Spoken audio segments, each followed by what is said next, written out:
Morning everyone, my name is Audrey, I am StitchWitch42.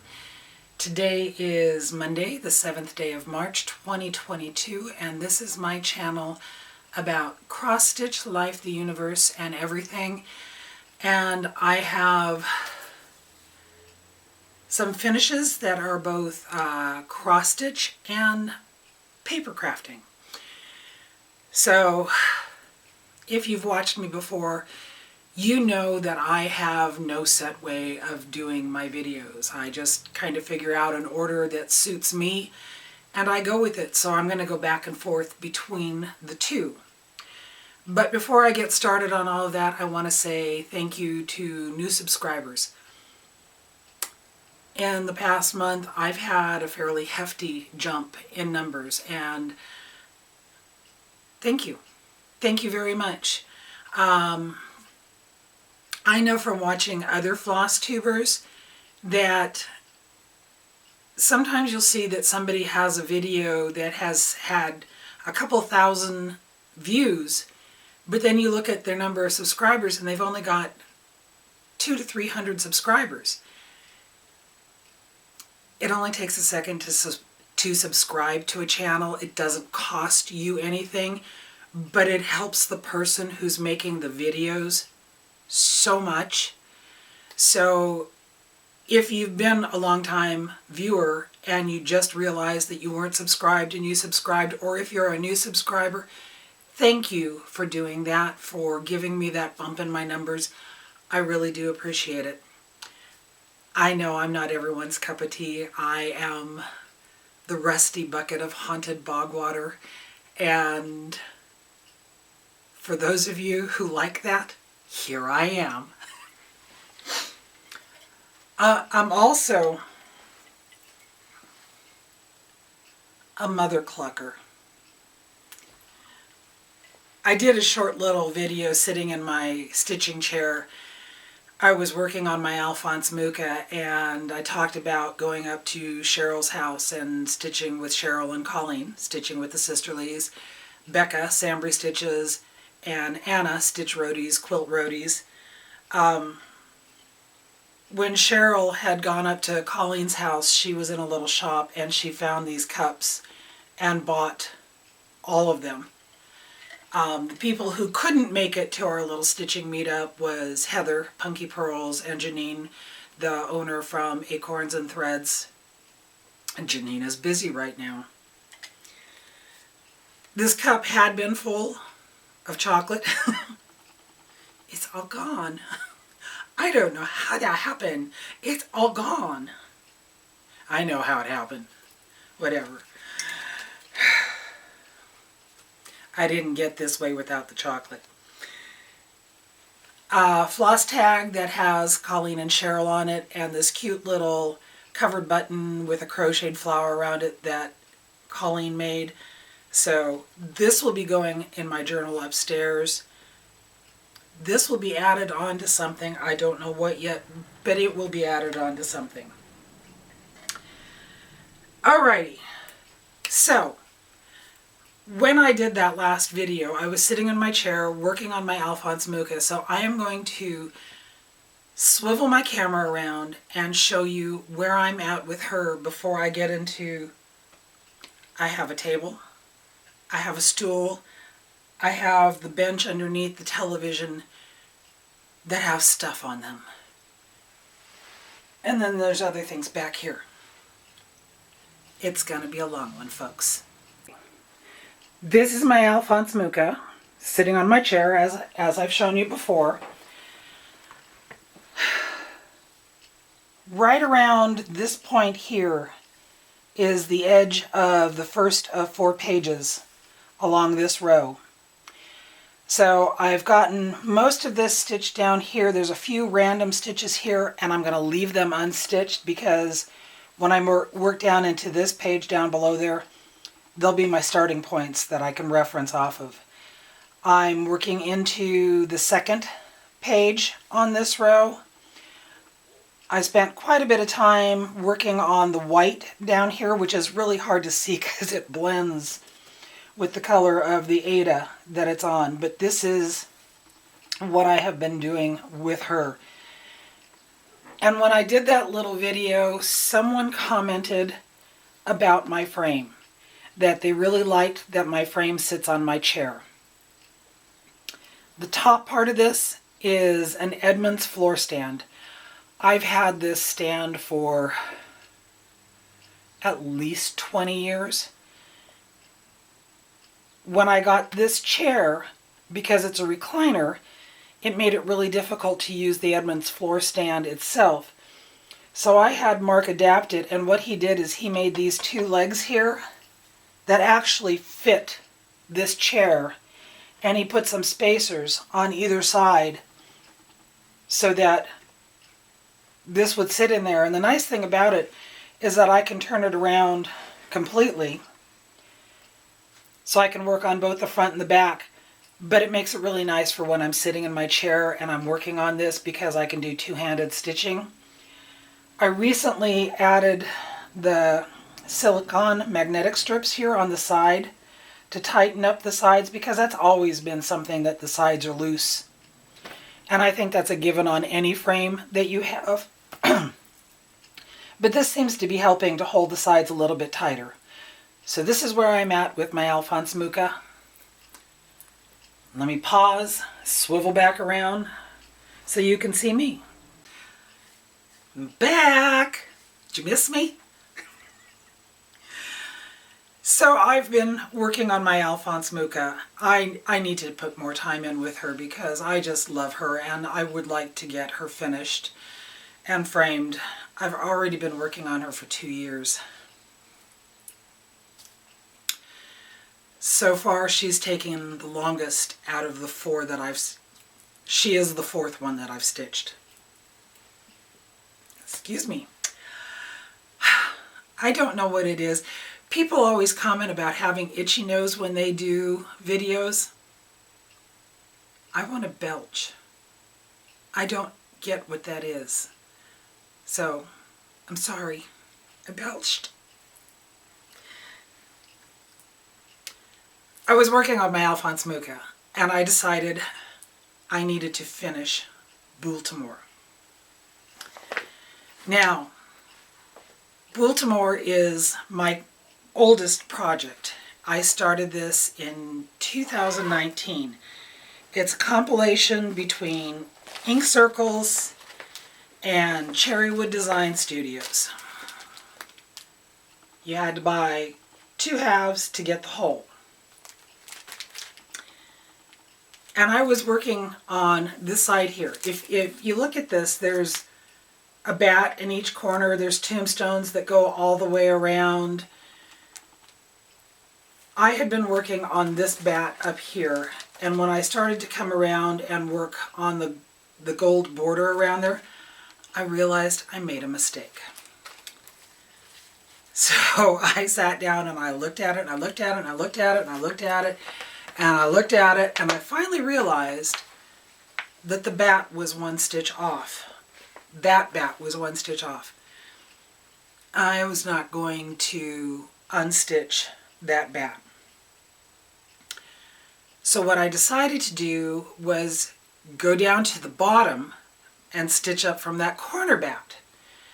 And I got the gold border all done, and yes, it doesn't match up the way it's supposed to on the pattern, but it's close enough for me.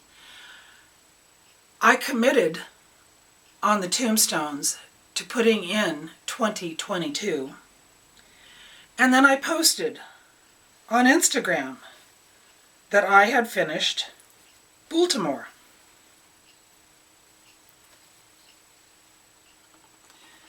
This is Baltimore. Now, I'm holding this here because when I posted this on Instagram, one of my friends, Catty Sue Cats, made a comment on it, and I replied to her comment, and then I went up and I looked at the picture, and I had this conversation with myself that was, no, no, no, no. Do you see why I'm saying no? Do you see what's missing on this side here? There's supposed to be a gold border that goes around. Baltimore is not finished.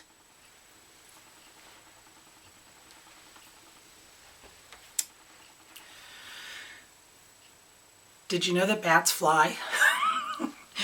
Yeah. Baltimore was thrown onto the ground. I was most displeased with Baltimore. I forgot the gold border. It's in timeout. I've committed to the date on this of 2022, but it's only March. I have until New Year's Eve to finish that gold border. I was so irritated with that. I'm not going to wait till New Year's Eve to finish this. I started another project, which I will get to and show you in a little bit, but I needed the Q-snap from Baltimore. So when I finish the project that's in the Q-snap, I will go back and I will finish the gold border. And anyway, this is in my pretty southern bag. Linda Jo made this for me several years ago. I love it. Baltimore. All right, we're switching into some paper crafting. I have shared with you that I am working on a Wheel of the Year journal. I want to have 8 signatures for the 8 Sabbats of the Wheel of the Year, and I had shared with you the Yule signature, and then I had started working on the one for Imbolc. Imbolc is the halfway point between winter solstice and the spring equinox. It falls on February 2nd. Another name for Imbolc is Candlemas. Most people know it as Groundhog Day. It's the day when that lovely little rodent pops out of the ground, and based on whether it sees its shadow or doesn't, there's 6 more weeks of winter. Well, guess what? At February 2nd, there's still 6 more weeks of winter whether he sees his shadow or not. But I was working on this signature and I didn't know how to make the cover for it. And I was watching one of my favorite people to watch who does paper crafting. Her name is Natasha. Her channel is called Treasure Books. Everything will be linked down below. She is from Australia. And she had shown, and I'd seen this before, and I've done this before, but she was working on a project where she uses napkins and she Mod Podges them onto whatever she's using as her base. And I thought, I could do that. So I went onto Amazon and I found this package of napkins that had spring bulbs on it. There's tulips and hyacinths and daffodils on this, and right now in my yard the snowbells are done blooming, the daffodils are blooming, the tulips are still coming up, but I thought this napkin would be perfect to use for the cover for my signature. And I'm not going to share the whole signature, I'm just going to show you the cover that I made. But this is what I came up with for my Imbolc signature that will go in the overall journal for the Wheel of the Year. And if I open it up, this is what the whole thing looked like. What I did is I took a manila file folder and cut it to shape. I Mod Podged this on, which gives it this wrinkled texture, and then I sewed around it. And like I did with the other one, I made pockets on the inside by folding it up. So this signature is now complete. And when I get the next signature done, which will be for Ostara or Easter or spring equinox. I will share both that one and what I've done on the inside of this one with you. So, Natasha from Treasure Books. The other day I was watching her. This was after I'd watched the one that she used the napkins on. And this was a video of hers from about 2 years ago. And it struck me that it was very appropriate to see it when I did. Because she was doing... You know how a lot of floss tubers started out their videos by doing the meet your needle worker tag, all the questions, what's your name, where do you live, how did you get started, so on and so forth. Well, Natasha was doing something very similar to that, but more related to doing paper crafts. And one of the things that she said, I know she lives in Australia, but I know she's not Australian. She made the comment that she's a refugee. And then she went further into detail with being a refugee. She was born in Sarajevo. And in 92 to 96, when Bosnia-Herzegovina was having a civil war, her family left. And they didn't go to Australia immediately, but that is where she eventually ended up. And that's where she's at. And it just kind of struck me with what's going on in the world right now with the Ukraine and Russia. It just kind of made it come home that what's happening in the world right now has happened over and over and over again. When Natasha was talking about having to leave Sarajevo, it made me think back to my mother. I know I've shared this with you before. My mother was German, and she and my dad, who was in the Air Force, met at the end of World War II. And I never really knew much about my mom's life in Germany. I never knew much about my dad's life in Iowa, but I remember an aunt, one of my mom's sisters, telling me after my mom had passed that my mom was very fortunate to be alive because the town that they lived in Germany had been bombed several times. Innocent bystanders had no part of being in a war, but still, innocent bystanders were casualties of that. And one of my aunts told me that my mom had actually been coming home from a friend's house shortly before the area where her friend's house had been was bombed. And it just, there's no words to describe what's happening over there. I don't know what it's like personally. I only hear stories, and I have to say I consider myself very lucky to not live in a part of the world where that's a concern for me.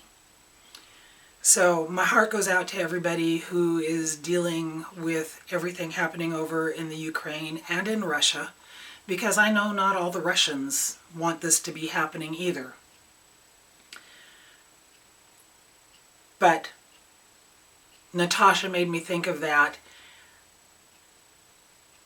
and because of her, in part, in her story in part, it led me to start my next project, which is the one that I needed the frame from Baltimore for. One of the groups I belong to on Facebook is called the Stitchers Coven. And a lady on there had posted a picture of this. It is a pattern called Sunflower Seeds for Ukraine. It is by Witch's Garden Crafts.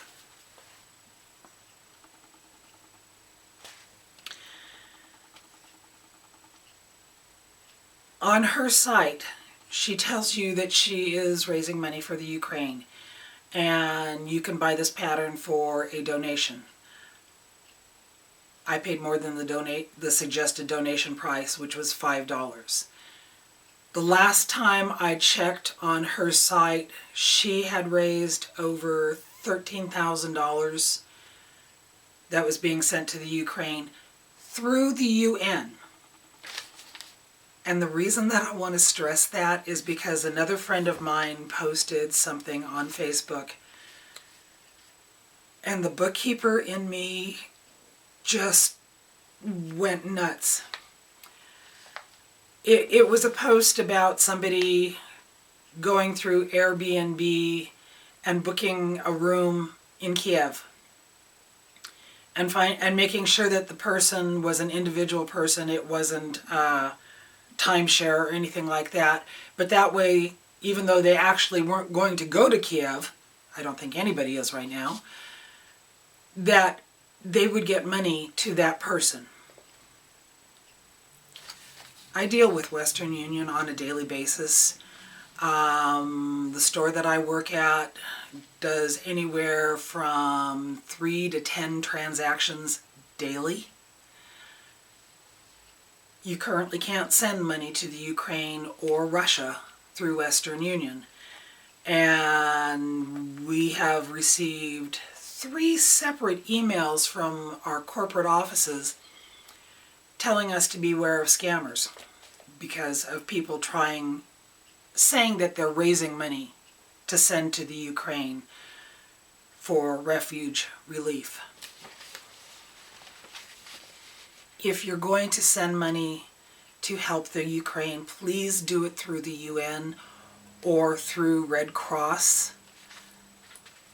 The woman who designed this pattern is going through the UN, and all of her proceeds, except for the fee she has to pay for the platform that she sells this on, everything is going to the UN for refugee relief. So, please, if you can, you can. If you can't, you can't. But don't send money to somebody you don't know. Please go through the UN or the Red Cross. And my heart goes out to everybody that is dealing with this in any way, shape, or form. I have no words. I have no words. But I wanted to stitch this because just like at the beginning of COVID, with all the free patterns that came out, I stitched something to remember COVID. Not like I'm going to forget. I wanted to stitch something to remind me of the Ukraine, to remind me of Sarajevo, to remind me of World War II, that this stuff happens way too often. I started stitching this, and this is where I'm at so far. All the colors are DMC, except for one. There's 4 shades of green in here. 469, 470, 471, 472. I realized I didn't have one of them, so I went down to my local variety store and I picked up 470, 471, 472. And then I came home and I started stitching, and the second color that I needed was 469, which I did not pick up and I did not have. So I went upstairs and I looked through my DMC color chart, and then I went to my fancy flosses and I found a green that works, and I've added that in there, so all DMC and 1 substituted weeks dye work for one of the greens. I think this is gorgeous, and guess what? I've already made a mistake on it. This line right here, I just stitched it this morning. It wasn't supposed to go all the way across. There's supposed to be a sunflower there. I haven't decided whether I'm going to leave it or not. I don't think it will make a difference in the overall design. So we'll see what I do. And I put all the floss and the extra pattern that I have in there in this bag. This was a gift that I received about a month ago, and I was bad at saying thank you to Tara, the 805 Stitcher. She sent this to me. It is absolutely beautiful. I don't have anything with sunflowers on it. This works. It's keeping everything housed together. Alrighty. So, I went upstairs and I did some finishing the other day. I had some projects that I wanted to fully finish, and so I've shown these before. One of the ones that I wanted to do was the little Candlemas piece that I had stitched. This is from the Primitive Hare, the 2021 cross stitch calendar, and I did this as a box finish. Helen D has a tutorial on how to do this. This is just a piece of foam, and this is actually put together using pins. And you fold it around it, the front fabric and your backing fabric around it, just like you would a pillow. Take a piece of ribbon and put it around where the fabrics meet. And the little feet here on the bottom, they're corsage pins. The same corsage pins that everybody has been using to make these thingies. What are these thingies called? Yell louder, I can't hear you. Counting pins. Yeah. It's natural, okay? It's natural. So this is my finish on Candlemas, and I love it. Then I wanted to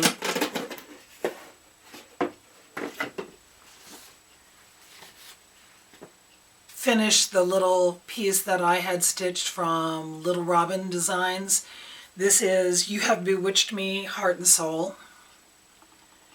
And I had talked about this one. I didn't know whether I was going to take it down and have it framed or if I was just going to make it into a flat mount. Now you know what I did. I just did a simple flat mount on this one. And I found this fabric that I had from some finishes last year, wrapped it around my backing board, and then I just used a piece of craft paper on the back of it to finish that off. And that one is done. And then I wanted to stitch something for St. Patrick's Day, or March stitches, if you will. And if you look back here at my sideboard, I've got my March display up here, and I've got shamrocks and strawberries, because I got lots of strawberries. If you want to know how many strawberries I have, go back and look at my berry obsessed video last year. It was crazy, but I decided to look for a new pattern because I needed a third little flower for my pot back here, and I found this one. This is called Abstract Shamrock by StitchNMomma. And I just found a random piece of fabric upstairs, stitched it. I used a variegated silk. I love it for its simplicity.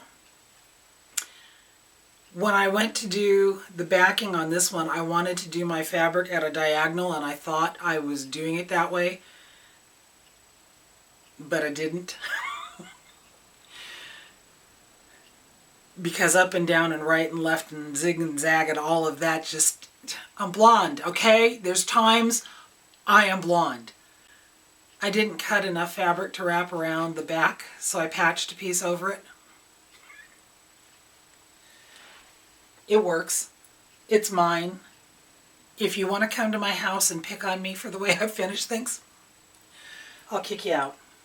That's all. But I like this because then I can put my little finishes on the stakes in the flower frog, and I have a cute little shamrock display. They don't want to stand right. So that was my shamrock finish.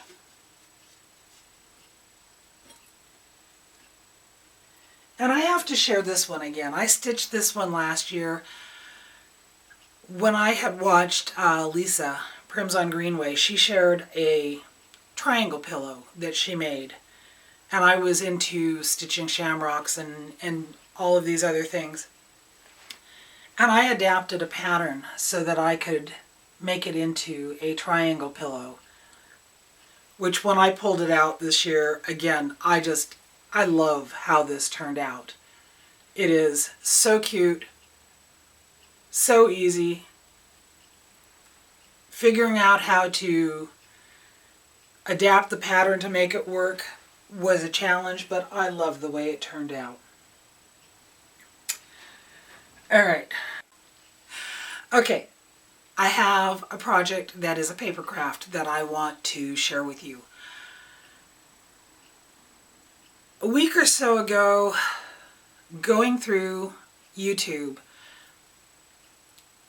this video popped up, and on the front of it was a box, an ephemera box, but the way it was done just pulled me in. I had to watch this video. And this crafter is a gentleman. His name is Carrie. He is Carrie the Crafter. It actually turns out that it was 2 videos, and I'm going to link them down below because if you like paper crafting at all, go watch these. What he did was absolutely gorgeous. And while I was watching the first video, I was stitching until I realized that the stitching was sitting in my lap and I was just staring at the screen because I was so mesmerized by what this man was doing. And I thought to myself, I want to do that. I really, really want to do that. Well, about 2 or 3 weeks ago, I had been upstairs cleaning out my dressing room and I came across some shoe boxes that were empty and didn't have anything in them. And I actually pulled them out from under the bench that they were under, and I was going to bring them downstairs and take them out and toss them in recycling. And then I watched Carrie's video. And I thought, oh, I could use one of those to practice on to see if I could do this. So I did. He used a gift box, and he was making it into a storage box for some of his paper ephemera. So his finish is different from what I did. I'm not making mine to store ephemera. I have a different use for it. And I'm not going to describe step by step how to do this.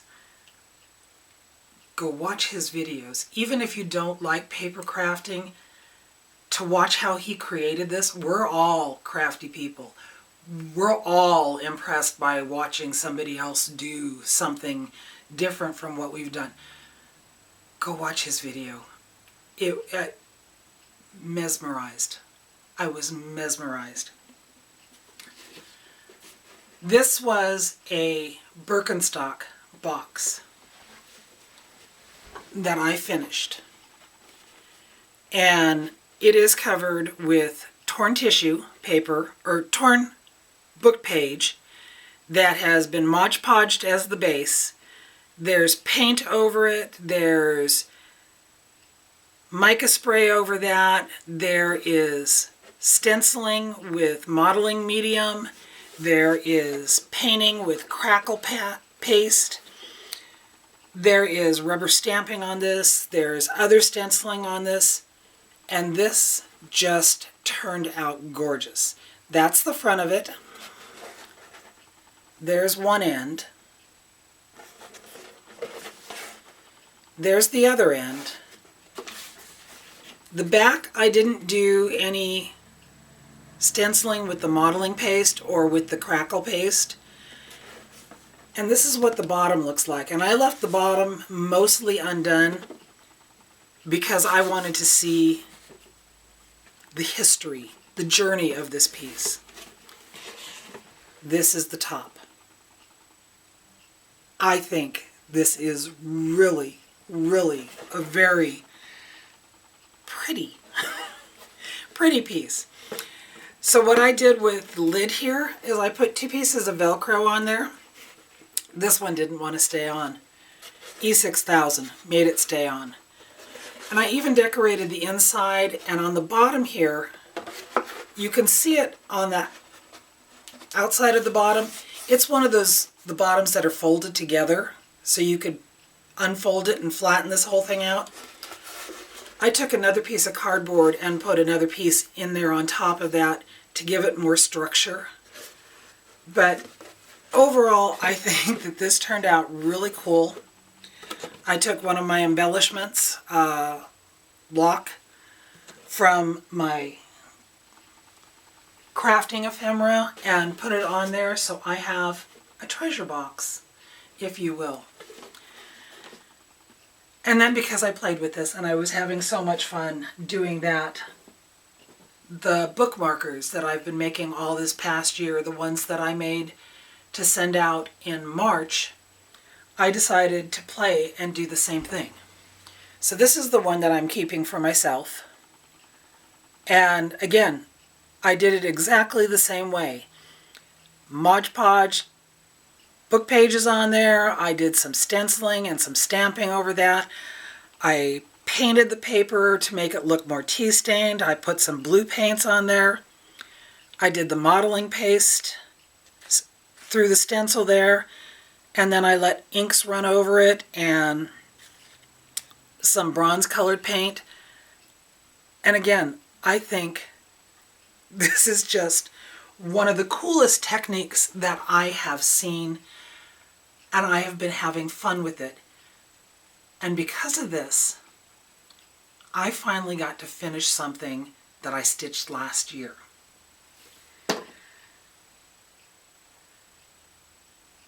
Last year, I stitched a piece called the Mardi Gras mask. It was from Uglyducklinghouse.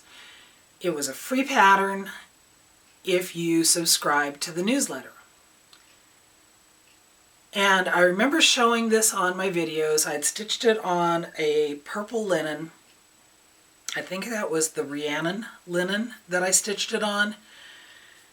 And it has greens and purples and golds in there.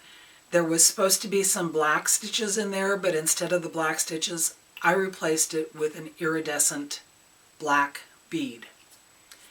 And I've shown that picture on my Instagram, and I know that I shared it on my Flosstube, but I hadn't fully finished it. I had an idea of how I wanted to finish it, and I had no idea how to make this happen. The way she shows it, I don't have the picture down here. The way she showed it was that it was finished in a hoop. And that was beautiful. I wanted it to look like a Mardi Gras mask, because that's what it is. So yesterday morning, I came downstairs and I asked Mark to help me because I know that there's things that he can do that I just cannot.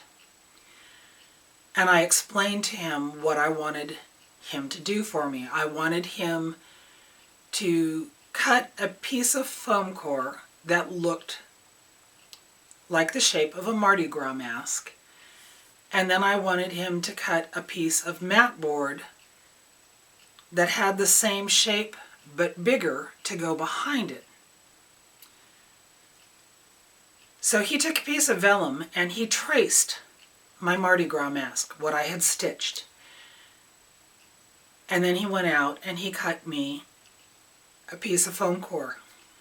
And then it took me an hour to work up the nerve to go upstairs and put this together, because I knew that I would be cutting that linen really close to the stitching, and if I messed up, there would be no going back. Probably took me about an hour, hour and a half to do that part of the finishing. And I have to tell you, it's one of the most nerve-wracking finishes I've ever done. At one point, the linen tore, and I just about panicked, but I didn't, and I was able to fix it, to salvage it, because it doesn't show up where it's tore. There's a couple spots on it that, if you look closely, again, you can see that there's some issues with it, but the overall finish, I think, turned out so neat. So neat. So I got that done, and I took it downstairs and showed Mark, and I said, can you cut out the mat board for me now? So he came in, and we talked about how much bigger I wanted it to be, because I wanted it bigger on the top than it was on the bottom. I know none of this is making any sense, but it will when I show it to you. So then, with that piece, I went upstairs and I did the same thing that I did on this box and on the bookmarkers. I took that piece and I Mod Podged book pages all around it. And then I painted it with watered down ink. And then I posted a picture on Instagram yesterday as a tease with a little bit of the modeling paste that had been stenciled onto the top of it without any color on it. So it's just, all you see is the corner of something with some modeling paste on it. And I said, you have to wait because I'll be doing a video to share my finish. Well, I sat up there and I played with paints and mica sprays and rubbing paste, metallic rubbing paste, and I got it done, and I absolutely love it. It is exactly what I wanted to do last year, but I had no idea how to do it until now, and it's because I watched Carrie's video that I knew how to do this. So, this is my Mardi Gras mask. The pattern is from Uglyducklinghouse, and I'm going to bring this up close so that you can see it. But you can see my stitched piece there. See if I do this right. You can see my stitched piece there. Do I have it down in front of my face? There, there. Mark cut the foam core to mimic the edge of the mask, and I had to cut and tuck and paste and glue all around the edges here. There's a little bit up here where I cut just a little bit too far, but it's okay, you don't see it. This is the mat board that Mark cut, and it's not symmetrical, both sides. It's a little bit bigger on this side than it is on that side, and I'm fine with that because it's handmade. But I did the same thing, and I'll show you on the back. I Mod Podged all the torn paper all the way over it, washed it with a watered down acrylic paint. Then I did the stenciling with the paste over it. And when that was all dried, I went and added more watered down acrylic paint and let it run across these stencils. Sprayed it with a mica spray. Then I used gold rubbing paste around the edges and over the top of the stencils. Added some ribbon here on the side, which are just held in place with 3 pins. I asked Mark if he had some dowel that I could use and if he would make me a round stand. He did that. but this piece of wood wasn't heavy enough to hold it up without falling over. So he actually took a piece of aluminum and screwed it all together. I just covered it all with another metallic paint that I have. And this is my Mardi Gras mask. And I absolutely love how this turned out. So that is everything that I have to share with you this time. I told myself this morning that I needed to go upstairs and go through my stuff and pull out something for a giveaway, and forgot. What?